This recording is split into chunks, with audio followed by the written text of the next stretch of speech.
What is up, everybody? Welcome to Pop Culture Philosophers. I am Rockin Robbie Billups, Robbie Thrills for Horror Fest season, but it is lunchtime-ish on a Friday afternoon. That means it's time for the Rex and Robbie show. Let's bring in Rex. What is up, my man? What's going on, Robbie? Doing good, man. I'm excited to be here to talk about the subject of the day, which is what are the best football movies? What are the favorites? What are the ones that really stand the test of time? Sports movies are some of my favorite movies out there. I love watching sports movies. Rocky, Raging Bull. I immediately go to boxing for some reason. 8 Men Out, Bull Durham, Hoosiers, all this kind of stuff. But let's get into football because we're like 4 weeks? We just started off week 4 of the NFL, right? Tua got racked up last night. Looked really bad, but apparently it's not so bad, right? Is what they're saying. I don't know, man. I don't know. Yeah, it looked pretty bad. You can't count on the Dolphins. They've been lying since last week when he first hit his head.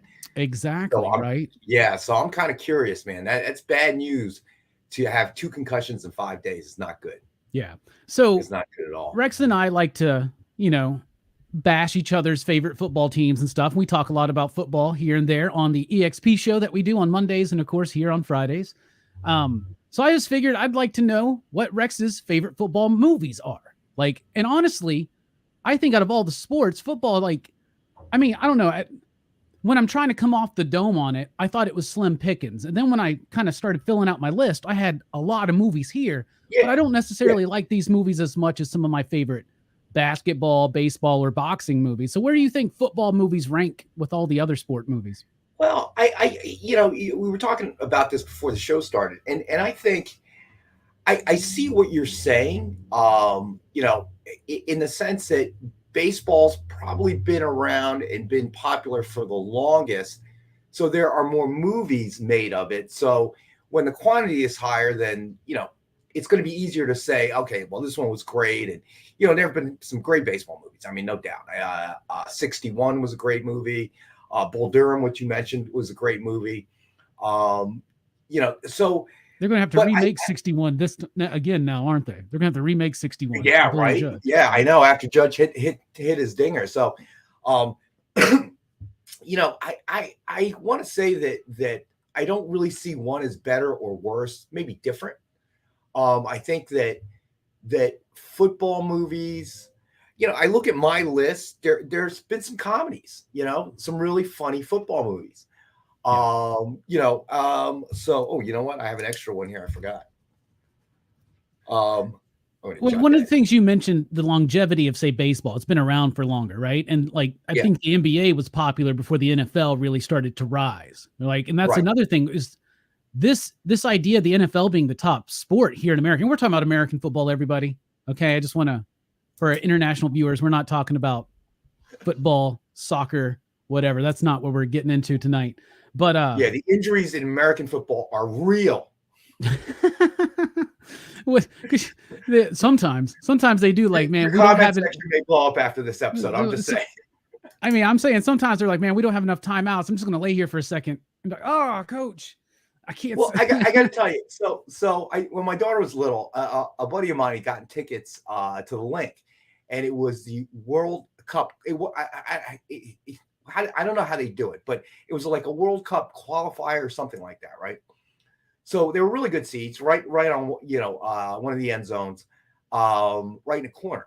And I've watched soccer or football, whatever you call it, on TV from time to time. It's okay. It's better than lacrosse.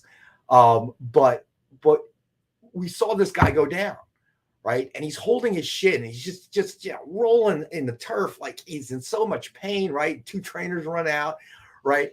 And I guess my daughter had to be like 9 or 10. I don't know, maybe I don't really remember how old she was, but she was little. And they run out, and they're looking at his shin and whatever, and he's just rolling around. And the dude, literally, one of the trainers took a water bottle and sprayed it on his shin. And in about, I don't know, 5 minutes of laying there on the turf rolling around, he gets up and jogs back to the sideline. And I'm like, dude, there's nothing wrong with you, bro. I'm expecting to see that shin, the bone snap sticking out like Joe Theismann. Dude, there's nothing. And the trainer didn't do nothing. He just sprayed some water from a water bottle on it, made it wet. I mean, I was like, what the heck is this? Yeah, that's funny. That happens. It's so weird. And if you watch a basketball game nowadays, you see that flopping stuff all the time. Like and I'm a Lakers fan, and they're doing it like ridiculous. Like, come on, bro. Come on. Stop trying to get the call. Okay. It's definitely because basketball has really changed. Through the years, you look at the championship Sixers team, a guy like Moses Malone in the center there. There's no way. There's no way that guy wasn't even that tall for a center. In today's standards, I mean, he was all of 6'11", but led in rebounds, points. I mean, he just banged under the in the paint. And these days, you get called for a foul every 2 seconds if you try. Yeah, right. All right, so let's switch the gear back to football. And Rex, I'm curious, what's a football movie you want here? All right, like, so let me see here. I've got one. How many two, you got? Three, you got 20 4, movies on 5, your list? 6. I got 7. So that's not too bad. I'm not too far over. I got 9. You got 9. Yeah, but I bet there'll be some crossover, and I can just mark those out. Probably. All right. So I gotta say, my number one football movie dates way back in the 70s. Did not even hit the movie theaters. It was an ABC special, and would have to be Brian's Song. All right, that's on my list for sure. That movie will make you cry the first time. It will make you cry. The Gale Sayers story, and Brian Piccolo, and I thought James Caan did a great job, and it's such a sad kind of movie, and the relationship between him and Gale Sayers. I find the whole, it was almost a kind of, I hate to say it was almost like a movie I wouldn't watch. But back then you only had like 7 channels. You only got 3 of them in clearly anyway. Yeah. So I watched the movie. I like football, but I'm thinking, well, as the movie's going on, I'm like a little suspect about it. Where's the football part? But it turned out to be obviously a fantastic, very moving film. So for me, that's always going to be my all-time favorite. Yeah, nice. That's a good one. That's a good one. It's on my list. So I'll go ahead with my favorite. It's a comedy. Okay. It's got Gene Hackman. It's got Keanu Reeves. You know what I'm talking about? It's The Replacement. Oh, yeah. Yep. I love that movie because it's so funny and it's ridiculous. And it's the story of the underdog. That's one of our favorite things about sports stories and sports movies is that the story of the underdog, like those that shouldn't have been able to do it and they do it. But that movie just cracks me up. Like, oh man, I can't see somebody puke. I start puking. Everybody starts puking, right? And then was that Orlando Jones is his name, and he has to like put like the tacky stuff on his hands, and he get like all that, and they get arrested. They're all doing the electric slide in that bonding moment, and coach comes in. They all stop, but the deaf guy keeps going because he doesn't realize that everybody stopped. Like, I don't know, this movie cracks me up still today. And the kicker, remember the kicker, the Australian guy? Yeah, isn't that the that was the dude that's in House of the Dragon right now, right? Yes, yes, that's him. Until you brought this up, I didn't realize that was him, but that was him. Yeah, he was this insane. What? He was a soccer player. Yeah, he was a soccer player, so he's always out there smoking and drinking. Yeah. Right, and he was skinny, and it was just that surprisingly turned out to be a very funny movie. I agree with you. Yeah, didn't expect to see Gene Hackman in a comedy. Okay, that was a little raw, a little unusual. Not so strange with Keanu Reeves because he was coming off Bill and Ted's, right? Yeah. But it was surprisingly good, and it also dealt with a relevant issue. I remember that season, the strike season, and what had gone on, and everything that was going on. And I remember because I was living in the Washington D.C. area, and that was the year that the Redskins with Doug Williams under center actually won the Super Bowl. But it was relevant because we all had lived through that year, and they took a humorous angle to it. And that to me was hilarious. It was almost as funny as it's just as funny in the same kind of tone as John Candy's movie with the Jamaican bobsledders. I'll never forget Cool that Runnings. Movie. I Cool love that Runnings, movie. yeah. Well, I'll never forget that movie when they land and they're at the airport and the door opens and John Candy walks out and the bobsled team's standing inside. I'll never forget that scene. And John Candy walks back in like, what? So it had that same tone because it was a true story, an unusual one. And they found a way to make it, very, very funny, and it was hilarious. So, yeah, I definitely, The Replacements definitely was on my list as well. Yeah, absolutely. Nice. What else you got? All right. So next up, all right, let's see. I got to say also within the comedy theme. And I think when we were talking about this, when we were having this discussion, I think that football movies tend to have more comedies. When you think about baseball and you think about basketball, I really feel like, so my other one, let me say, actually I have, let me see, I actually have three comedies. All right. So I'm going to go to comedy next. Got to be Longest Yard. Now that's the Burt Reynolds one, not the Adam Sandler one. Yeah. The OG Sandler one. Yeah, I couldn't stand it. But The Longest Yard was, again, long time ago, but I thought it was a great story. It had its moments of comedy. It had its moments of tragedy too, but it had its moments of comedy.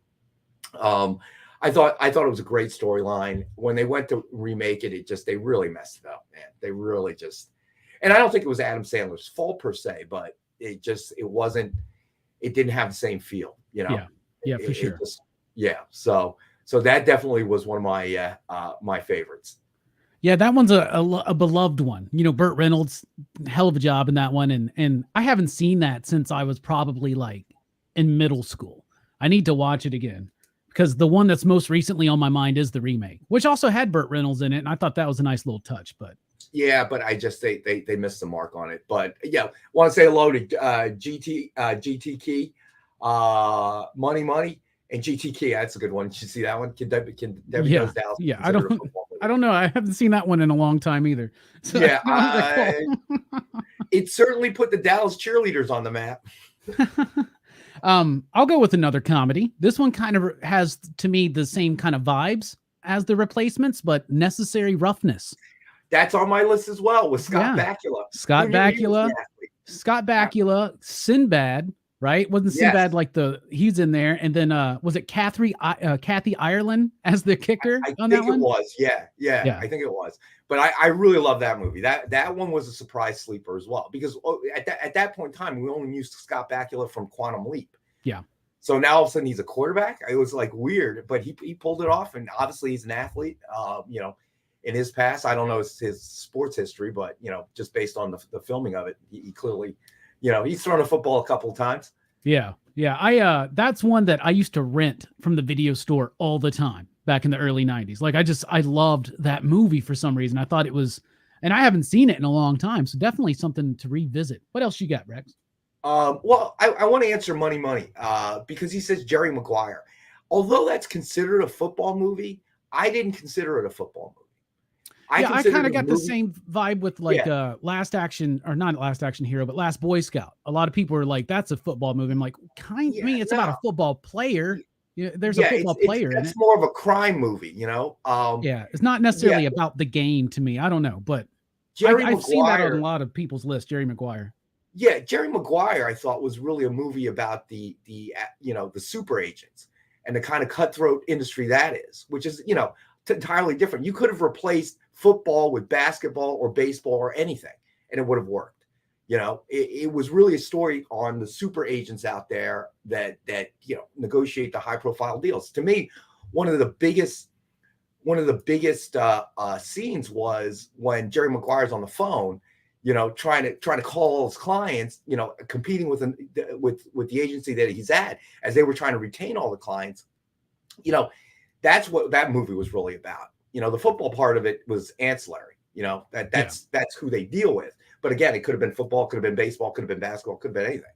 And it would the movie still would have worked. So Money, I love that movie, but I don't really consider it a true football movie. You know what I mean? But I'm not going to begrudge you, Moni, for choosing that on your list. No, definitely. So another favorite of mine, all right, is again a throwback. It's got to be North Dallas 40.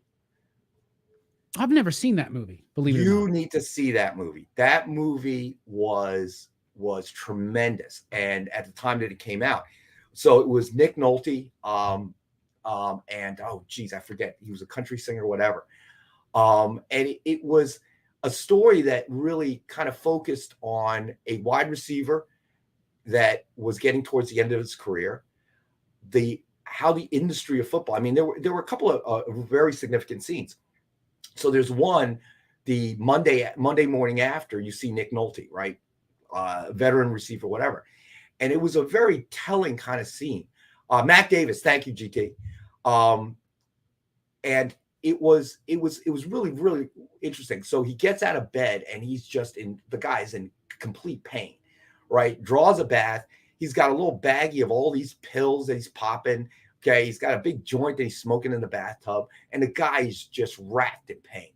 Okay. And it revealed something. And obviously the team, North Dallas 40, that was in the movie was quote unquote a loose representation of the Dallas Cowboys, because the coach, I remember, also wore the fedora that Landry used to wear. So it was kind of, they used that as the example. Him trying to get pushed out. There was another scene, a young running back, stud, whatever, and he was injured with a hamstring injury, and they wanted to shoot him up with something. And you see Nick Nolte walk in, and he's just, yep, fix me up, doc, and just shooting him with all kinds of stuff. And the one scene that you see was the kid is on, the kid's like, no, I don't put none of that in my body, and that type of thing. And then towards the end of the movie, he's under a lot of pressure from the team, like, look, you got to do it for us. You got to do it for the team. And, you're a slacker, whatever. So it was a dark film. Yeah, GT, you're absolutely right. It did expose the underbelly of professional football. And they shot him up, okay, so he could play with the injured hamstring. And the scene is him running down the line, and all of a sudden he grabs his hamstring and gets hammered, okay, into out of bounds. I mean, just hammered, right? Because he's slowing up, and they stretcher him out off the field, and the kid's crying. He's in such pain, and clearly he tore it, because whatever they shot him up with just numbed the pain, so he didn't feel it, but didn't mean the injury wasn't there. So as he's run down sideline and then getting pummeled by the safety, really didn't help, I'm sure. And yeah, it really did. The big parties they would have, it would just really expose what kind of industry we were dealing with, and the kind of pressure these guys were on. So that has to be one of my all-time favorites. Yeah, I definitely need to see that one, because that's one I've never seen. Fan, absolutely. Yeah, but it wasn't saying just Dallas was like that. Every NFL team, I'm sure, did that. But at that point, Dallas was probably, America's team. Well, it was probably that time where you had dynasties, before they tried to create parity, because it was always the Cowboys and Steelers during that era. I remember every Super Bowl every year was Cowboys and Steelers. Yeah. So it kind of probably played off both, but they probably figured, let's pick Dallas, or, obviously the NFL wouldn't license this film. So, all right, here's one that I think is a good juxtaposition against that, because I think if this one exposes the underbelly and the dark side of pro football, there's a movie that does that for college football that I loved growing up, and that's The Program.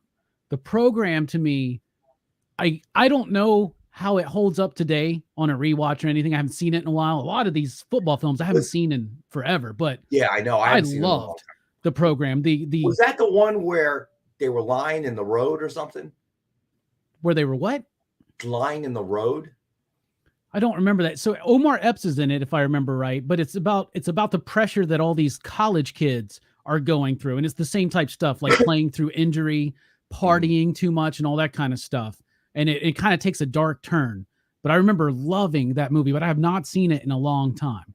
But I remember when we would play football, me and my friends, we would play we play like two-hand touch, right? But then every once in a while, someone would yell out program style, and we played like full on tackle. And I remember like this was the first movie I watched where I felt all the hits, like it felt so like brutal, and I remember that vividly being a kid. So that's one I wanted to throw out. All right. So then let me say, all right. So another one I really like was Varsity Blues, because Varsity Blues, well, North Dallas 40 gave you the pro version. The program gave you the college version. I feel like Varsity Blues gave you the high school version. And what happens, it's somewhere where, like Texas, like a lot of different states, they're obsessed with it, and what happens to these kids, because when you get down to high school, they're really just children. And the vast majority of them aren't going any further than this, right? So, that kind of element, I thought. So Varsity Blues always kind of makes my list because of that, because it exposes that section of football, but on a high school level. Yeah, that movie came out when I was in high school, if I remember. It's like 98, 99, so it's right towards the end of my high school life. And down here in Alabama, football is a big thing, whether it's college, pro, or in particular high school. Like, that's a big thing here. There was a lot of realness in Varsity Blues, like as far as the way the kids acted, the way they partied, how some people get pressured into it. They don't want to do it. This is the movie that I don't want your life and all that kind of stuff. And just a fun cast of characters that this movie hit hard, and it got parodied over and over again. So Varsity Blues is a solid movie, I think. Another one I got is the Oliver Stone film, Any Given Sunday. It's a bit long, but this is, out of all these movies, it's probably the one I've watched the most recently. But I still love Any Given Sunday. Jamie Foxx is amazing in it. He's like the third string quarterback who's trying to like come up and be a big deal. LL Cool J's like the running back. He's the big star. You're dealing with Al Pacino, like being Al Pacino, the owner, dealing with ownership, dealing with celebrity. It was a Oliver Stone version of pro football, right? Where it tried to go deep and serious and dark, but also had this kind of dynamic sense about it. I love this movie, Any Given Sunday. What did you think about that one? I really, it actually is on my list as well, Any Given Sunday, because hey, Carlito, thanks for joining us, man. Any Given Sunday, I think, gives you that different perspective. It gave you the perspective of the ownership and the front office staff and how their universe kind of works. And, the kind of cutthroat kind of thing, because you remember at the end of the movie, Pacino goes to another team and makes the big announcement. Just a lot of backstabbing and, that type of thing that you see. So I really enjoyed that movie. And obviously, Oliver Stone's a great director. Al Pacino's a great actor. And the daughter was played by, what's her name? From Charlie's Angels. It's Cameron Diaz. Cameron Diaz. I was like, why can't I not think of her movie? From The Mask. Yeah. So yeah, I like that movie as well. So that kind of fits in with all the other movies that I brought up. It's just a different perspective, exposing something else. So any North Dallas 40 exposed the kind of, but from a player's perspective, from the Nick Nolte wide receiver perspective, I feel like Any Given Sunday, although I thought Jamie Foxx was great, I think it really was through the eyes of the head coach that, that Pacino played. Yeah. And him having to deal with the ownership and him having to deal with the players and the team and, what happens. So, same kind of movie in a sense, but from a different perspective. Awesome. You got any others? I do. Let me see. One more comedy out there. Okay. And it was just a nonsensical, as John Cole likes to call it, a popcorn movie, was The Waterboy. Oh, got that on my list too. Yeah. That's classic Adam Sandler, dude. That's just classic. I love that movie. It was goofy. It was, it was silly. It was just, that typical Adam Sandler kind of movie. So, I really enjoyed it, and there was nothing deep about it or anything. I mean, it was just a movie, Yeah. It's one of his more memorable characters too. Everybody likes Bobby Boucher and what's her name from Misery?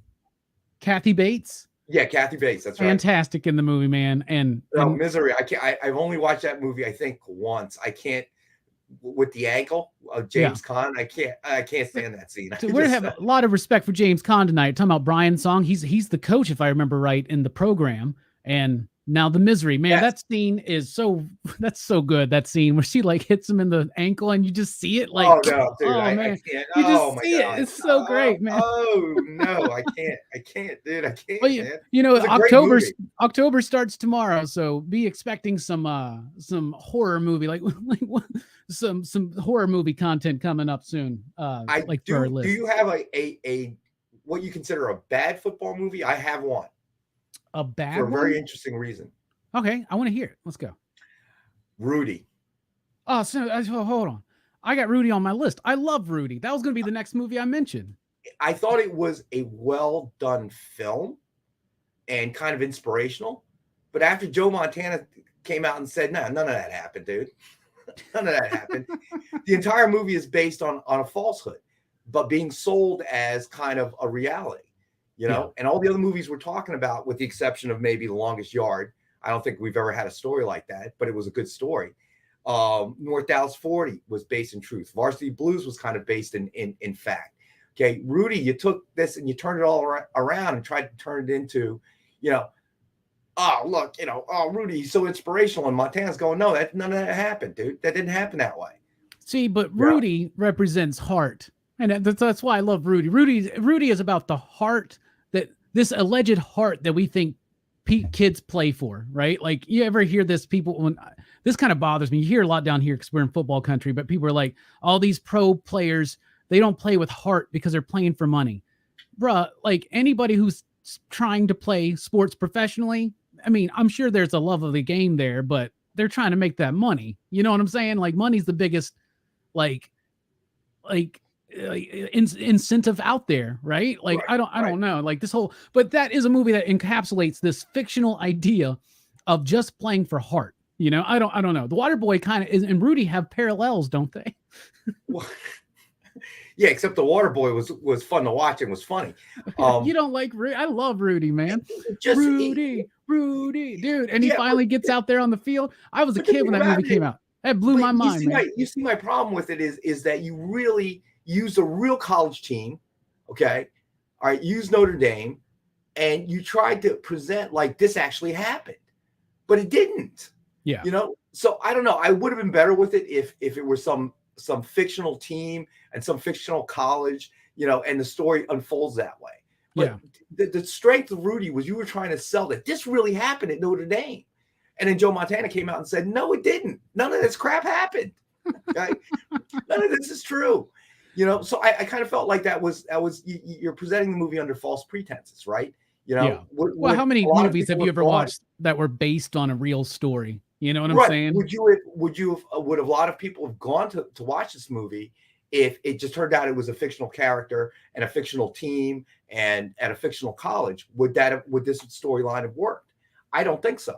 So I think that you needed Notre Dame. You needed to present it as it was based on a real story, when in essence, you know, I understand that when you make a movie off of a real story, it's not exactly that. There's certain things that are dramatized. I get that. But when somebody that was a member of that team comes out and says, no, none of that happened like that. It wasn't like that at all. Okay. Which tends to indicate, well, then he doesn't really have that heart. So what's the true story? You know, so that kind of bothers me. You know what I mean? I just love that. That's why I just love that you're like Rudy was a lie. Rudy wasn't Rudy. I love it. All right. The only other one I really have on my list is We Are Marshall. I'm a big Matthew McConaughey fan, and I think he did a great job in that movie. And you know, it's the one about there was the plane crash, right? That killed most of the team, and he's come in. He has to kind of rebuild this program that's like devastated, right? And I think that movie actually has true heart and is based on a true story. I don't know how true it is compared to something like Rudy, but I remember really liking We Are Marshall when that dropped. I like that movie as well. You know, it was just kind of a sad premise. And Chamorro, we have not talked about Little Giants yet, my friend. Now we were waiting for you, buddy. You know, so yeah, I like that movie as well. Yeah, but you told me 5, and I already went to 7. Oh, we talked about the replacements, my friend. Yep, we talked about that one first tomorrow. Yeah, that's my favorite, man. That's my favorite. Yeah, that one came up real early. So is that your that list then? That is my list. All right. The only other one that I did have here as an honorable mention, because I thought it was okay, but a lot of people really like it in my life, is Remember the Titans with Denzel Washington. Yeah, a lot of people really like that one. So that's a remake of an older movie, right? I think. I don't know. I mean, I enjoyed the movie, but I wouldn't have put it in my top 5. It's a little Disney. You know what I'm saying? It's because it's Right. a Disney movie, I think. And Right. so is I know a lot of people like Invincible. I don't really like that one. Isn't that the one with Mark Wahlberg where he's like walks on to be the quarterback for somebody? Do you know what I'm talking about? Isn't that Invincible? Oh yeah. Invincible about oh gosh, what's it? Was it the Eagles or some? Yeah, it was the Eagles. Okay, it was the Dick Vermeil era. Oh my gosh. Hold on. I gotta look now because it's in my head. Because interestingly enough, let me see. Yeah, there it is. Yeah, played from 76 to 78. Yep. This should be your movie. It's Papali. Yeah. And I remember, it was I was watching Eagles around at the same time. So yeah, Vince Papali was a walk-on, so on and so forth. I know he still lives in the area. I remember his wife was a real estate agent for a few years, but yeah, it was kind of an inspirational show. I thought I forget who played Vermeil. The actor's name's on the tip of my tongue. It's Mark Wahlberg, right? Wahlberg played Papali. Oh, who played Greg Kinnear? Kinnear played Dick Vermeil. Yeah, I see. Yeah, and I thought he did a good job because I spent a lot of time watching Dick Vermeil on TV, obviously during that era, and I thought he did a good job playing Vermeil. Papali was not quite as big a deal as the movie kind of put him. He definitely was a local hero, for a period of time. So I really couldn't make that comparison about Mark Wahlberg and Papali. They definitely don't look alike. But Vermeil was somebody you saw at every press conference after every game, and they would interview him, and so on and so forth. Obviously the stars are always the one to get the attention. Ron Jaworski, Wilbert Montgomery, Harold Carmichael from that team. So you kind of always you would see them on TV. So I could make kind of a comparison between Kinnear's Dick Vermeil and the actual Dick Vermeil, and I thought he did a real good job. All right, and I've never seen Friday Night Lights, y'all. Believe it or not, I've never seen the movie or the show. I know that a lot of people liked the movie, but for some reason, it's just one of those ones that slipped by me, and I've never gone back to watch it. So that's a good film as well. I think that maybe that was the one where they were laying down in the street. The only reason I remember that was because there was a scene in there where they were lying on the line, the dividing line on the street. It was like some sort of challenge, as cars were going by. Yeah. And for a period of time after that movie came out, kids were actually doing it and getting killed. And, so it became a big controversy. I just can't, maybe it was Friday Night Lights. Yeah, I don't remember this. I have to rewatch. I think I'm going to watch the program right after Horror Fest ends. I think I'm going to watch some of these football movies because I haven't seen these movies, a lot of them, in a long time. Yeah, it's been a long time for me as well. Yeah, absolutely. We need to have a football movie fest or something like that. So anyway, thank you all for joining us. We want to know your favorites. Let us know in the chat and in the comments below.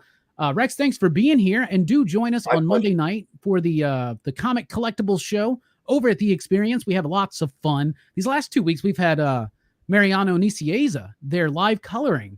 He has agreed to come back next Monday. So nice, dude. I think he adds a whole element to the show. Well, I think it's nice for everybody to kind of see the process. We read the comics, we're fans, we talk about it, but unless you're actually a creator, you don't see the process that goes into it. And it's nice. Mariano explains the base color, that kind of thing. Yeah. So yeah, definitely tune in, and we do kind of a Q&A while Mariano's here. So if you have any questions for a creator, that'll be the time to ask it. He's got lots of cool stories. I love hearing stories about like John Romita and things like that, working with these legends of the industry, right? Yep. And Nick's got his show tonight, right? The original art show? He does. Nick will be on tonight on The Experience on channel on YouTube.